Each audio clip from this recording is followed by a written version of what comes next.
नमस्कार, जय श्री राम। 12वीं क्लास के विद्यार्थियों, आप लोग कैसे हैं? उम्मीद करता हूँ आप मस्त होंगे।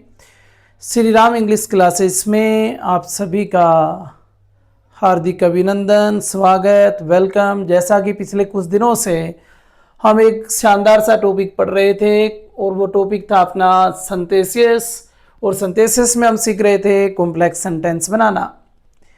और जहाँ तक कि कॉम्प्लेक्स सेंटेंस की बात अपने करते हैं तो कॉम्प्लेक्स सेंटेंस में हमने नाउन क्लोज का प्रयोग करते हुए सेंटेंस सीख लिए, एडजेक्टिव क्लोज का प्रयोग करते हुए सीख लिया, और आज हमें सीखना है एडवर्ब क्लोज का प्रयोग करते हुए कॉम्प्लेक्स सेंटेंस बनाना। एडवर्ब क्लोज का प्रयोग करते हुए कॉम्प्लेक्स सेंटेंस बनाना भी हम पिछले कई दिनों से इसको सीख रहे हैं, जिसमें हमने सबसे पहले टाइम को सीखा कि टाइम को बतलाने वाले जो भी कंजक्शन है उनका यूज कैसे करते हैं। उसके बाद टाइम के बाद हमने कल प्लेस को सीखा कि स्थान को बताने वाले जो जो कंजक्शन है उनका प्रयोग कैसे होता है। और आज आप जो सीखने जा रहे हैं वो सीखने जा रहे हैं रीजन बतलाने वाले, कौन से रीजन को कौन से कंजक्शन आते हैं जो रीजन बतलाते हैं, उनका प्रयोग क्यों करते हैं, उनका प्रयोग कैसे होता है, आज हमें उनको सीखना है। देखो बेटा, हो सकता है आपको ये सिंथेसिस वाला टॉपिक हेल्दी लग रहा हो, लेकिन मैं बार बार हर रोज ये वीडियो में बताता हूं कि ये केवल अपने एक टॉपिक नहीं पढ़ रहे हैं, इसके अंदर अपने कंजक्शन पढ़ रहे हैं, इसके अंदर अपने क्लोज पढ़ रहे हैं, और सिंथेसिस तो अपना चल ही रहा है। आप धैर्य अगर बना के रखेंगे, धैर्य के साथ एक एक टॉपिक को अगर आप पढ़ते रहेंगे तो निश्चित रूप से आप अपनी पूरी कमांड बना लेंगे ग्रामर के ऊपर। और मैं तो ये कहूँगा ग्रामर ही नहीं, मैं कंप्लीट सिलेबस करवाने वाला हूँ। क्लासें आपको देखनी पड़ेगी, टाइम आपको देना पड़ेगा, समझना पड़ेगा, सब कुछ ये आपके ऊपर निर्भर करता है। आज जो इसको पढ़ने वाले हैं वो है एडवर्ब क्लोज ऑफ रीजन। तीसरा, पहला हमने इसमें पढ़ा टाइम को, दूसरा प्लेस को, और तीसरा पढ़ रहे हो आप लोग रीजन को, कारण। अब कारण जैसे ही रीजन वाला कोई क्वेश्चन आता है तो आपको पता है कि आप बिकॉज का प्रयोग करते हैं, सिंस का प्रयोग करते हैं, एज का प्रयोग करते हैं, दैट का या नाउ दैट का प्रयोग करते हैं। बिकॉज क्योंकि, सिंस चूंकि, एज चूंकि, नाउ दैट या दैट चूंकि, ये इनमें से कोई एक कंजक्शन का आपने प्रयोग करके इस सेंटेंस को बनाना है। कोई जरूरी नहीं सर मैं बिकॉज का प्रयोग करूं या सिंस का करूं, एज का करूं या दैट का करूं, इनमें से आप कोई भी एक यूज कर लेते हैं तो आपका सेंटेंस सही है। पहले से बतलाने वाले, स्थान बतलाने वाले कंजक्शन आने चाहिए आपको कि कहाँ कौन सा होना है, और जो प्रॉपर अपना उसी सुटेबल बैठ रहा है उस सेंटेंस के अकॉर्डिंग उसका आप प्रयोग कर दे। अब देखो, रीजन बताने वाले ये कंजक्शन है और इनमें हमें इनका प्रयोग करना है। किसी का भी कर लीजिएगा, यहाँ रीजन में कोई फर्क नहीं है कि सर मैं बिकॉज का करूं, सिंस का करूं, एज का करूं, नाउ दैट का करूं। हालांकि क्लोज रीजन के लिए बिकॉज का किया जाता है और दूर के लिए फिर सिंस और एज का प्रयोग करते हैं। खैर हम करेंगे भी, सीखेंगे भी, ध्यान दीजिएगा। The T is very hot, I can't drink it. अब मैंने इससे ऊपर लिखा है, इस बात को आप नोट कर लेना। प्रिंसिपल क्लोज में दिए गए कार्य का कारण बताता है। प्रिंसिपल क्लोज जो होगा उसमें दिए गए कार्य का कारण बतलाएगा। काम ढूंढना पड़ेगा ना पहले तो, ताकि हमें कारण भी तो तलाशना है। या आप सीधे सेंटेंस के पास जाके ये पूछ सकते हो, ये देख सकते हो कि इसमें कौन सा प्रिंसिपल है और कौन सा सबऑर्डिनेट है। दो काम रहेंगे आपके पास, या तो प्रिंसिपल की पहचान करें या सबऑर्डिनेट की पहचान करें। हमने देखा टी इज वेरी हॉट, चाय बहुत गर्म है। आई कांट ड्रिंक इट, मैं इसे नहीं पी सकता। आई कांट ड्रिंक इट, मैं इसे नहीं पी सकता। आई कांट ड्रिंक इट, मैं नहीं पी सकता। क्यों नहीं पी सकते? कारण ये दे देगा। इसका मतलब ये क्या है? Principal close. प्रिंसिपल क्लोज में दिए गए कार्य का कारण बताता है। आई कांट ड्रिंक इट आप लिख सकते हैं, काम तो ये था चाय बहुत ज्यादा गर्म है। आई कांट ड्रिंक इट, मैं इसे नहीं पी सकता, तो लिख दीजिएगा आई कांट ड्रिंक। बात वही रह गई, बात वही ये रह गई कि अब यहाँ इट नाउन प्रोनाउन आया है और यहाँ नाउन आया है। बोलो पहले नाउन लिखूं या प्रोनाउन लिखूं?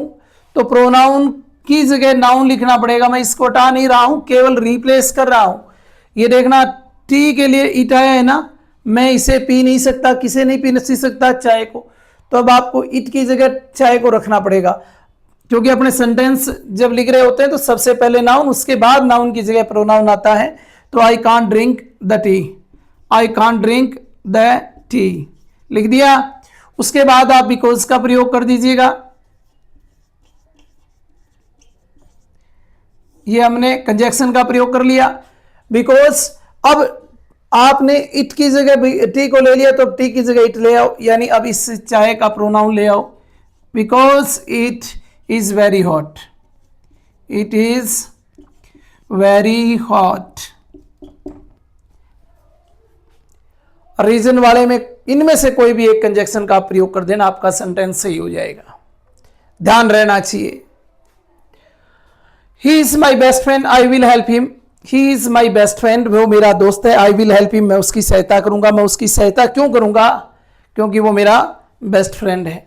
आप क्या करेंगे, इस सेंटेंस को पहले लिख लेंगे।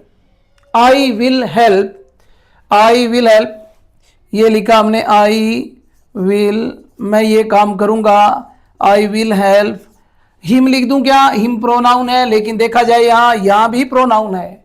अगर यहां नाम होता किसी लड़के का तो हिम की जगह हमें वो नाम लिखना पड़ता और यहां ही लेके जाना पड़ता, यहां ही रखना पड़ता। लेकिन फिलहाल हमें यहां क्या मिला है? दोनों तरफ प्रोनाउन है, तो फिर प्रोनाउन आ जाएगा। आई विल हेल्प हिम, और फिर because he is my best friend, he is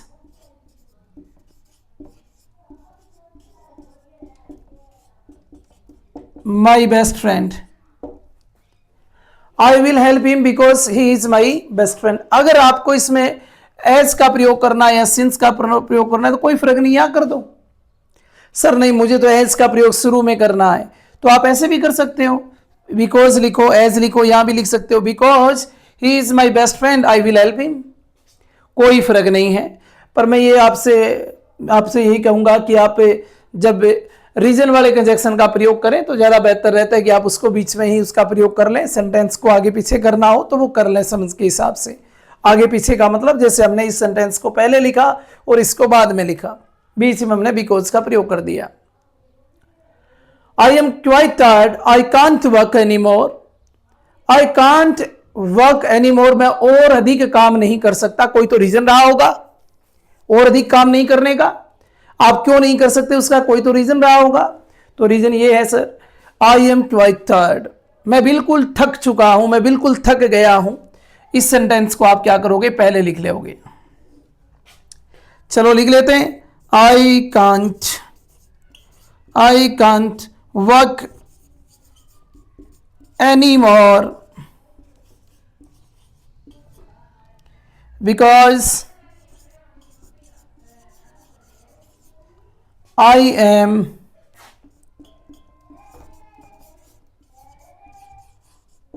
quite tired।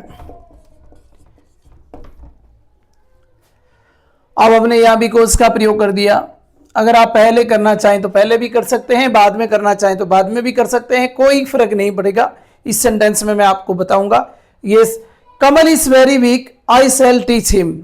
Kamal is very weak, I shall teach him, ये मैं बताऊंगा जरूर, लेकिन ये मान लीजिए कि बताऊंगा ही केवल। ये इस सेंटेंस का आंसर आपको कमेंट में डालना है, और कमेंट में डालना है तो फिर आप तैयार रहें। सेंटेंस दोबारा देख लें, Kamal is very weak, I shall teach him.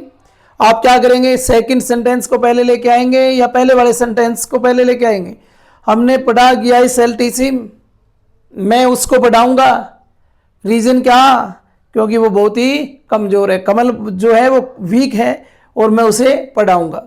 तो फिर अगर अपने इसको पहले लिख देते हैं, आई शैल टीच हिम, लिख दूं आई शैल टीच हिम, आई शैल टीच हिम, ना हिम नहीं आएगा बेटा। आप भी जान रहे हो कि शुरुआत में नाउन दे रखा है कमल, तो फिर हिम की जगह क्या लिखेंगे, कमल लिख देंगे।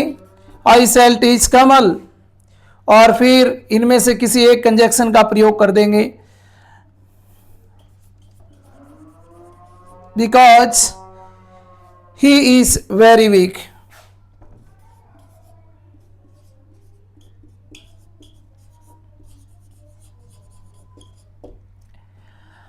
ध्यान रहे, यहाँ से जो क्वेश्चन पूछा जाता है बड़ा आसान क्वेश्चन रहता है, किसी भी एक कंजक्शन का प्रयोग करिएगा, पर इन तीन में थोड़ा सा हल्का सा जो अंतर है वो ये कि ये नज़दीक रीजन बतलाते हैं, ये थोड़ा सा दूर के रीजन की बात करता है, बस इतना सा फर्क है। रीजन के लिए 4 कंजक्शन मैंने आपको बताए हैं, because, since, as, now that, now या दैट, या नाउ दैट साथ में आ जाएगा या दैट आ जाएगा। तो ये था आज की क्लास में सीखा हमने एडवर्ब क्लोज ऑफ रीजन बताने वाले कंजक्शन के बारे में। कल फिर आगे अपने पढ़ेंगे। अगर तीसरे नंबर पे पढ़ रहे हैं हम, कॉम्प्लेक्स सेंटेंस के अंदर पहले टाइम को पढ़ लिया, दूसरा हमने प्लेस को पढ़ लिया, तीसरा हमने रीजन को पढ़ लिया। एक एक दिन के कंजक्शन वाले इस तरह से करके अपने को ये 9 पढ़ने पड़ेंगे, तब जाके अपना कॉम्प्लेक्स सेंटेंस कंप्लीट हो जाएगा। इसके बाद एक फिर बच जाएगा अपना कौन सा, कंपाउंड सेंटेंस। आज के लिए बस इतना ही, फिर मिलते हैं कल नई क्लास में। जय श्री राम।